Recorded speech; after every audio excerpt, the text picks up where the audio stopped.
The man stared down the barrel of a rocket launcher without flinching. Instead, he calmly gripped the handle of his knife. The soldiers around him looked confused. Then, out of nowhere, a missile came flying in. That's when they realized he had lured them into a trap. They scrambled to reverse and escape, calling headquarters for backup, but their wheels got stuck in loose rocks and sand. They were trapped. Armed militants began attacking the armored vehicle. Luckily, reinforcements arrived quickly, but they didn't charge in. Instead, they stopped nearby to plan their move. The enemy was watching all of this unfold. 2 grenades came flying straight at them. Realizing the enemy had the upper hand, the backup team was forced to retreat. Headquarters, now aware of the ambush, dispatched armed helicopters for air support, but the enemy fired a rocket launcher at the chopper. The pilot dodged it with ease, then launched a fierce counterattack from the sky. But the battlefield below was chaotic, and enemy forces had anti-aircraft weapons. After emptying all their ammo, a helicopter veered off and retreated. With no more air support, the militants rushed to bury landmines in the road. A drone spotted this and relayed it to HQ. HQ tried to warn the incoming reinforcements, but the canyon had poor signal.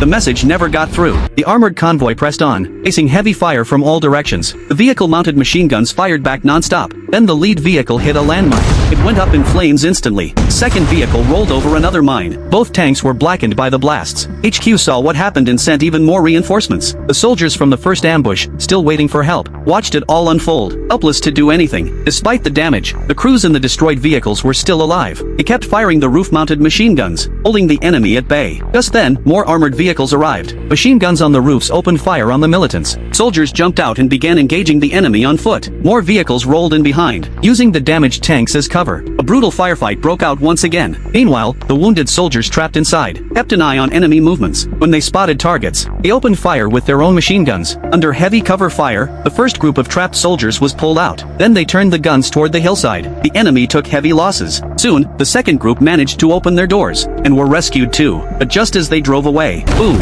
they hit another landmine.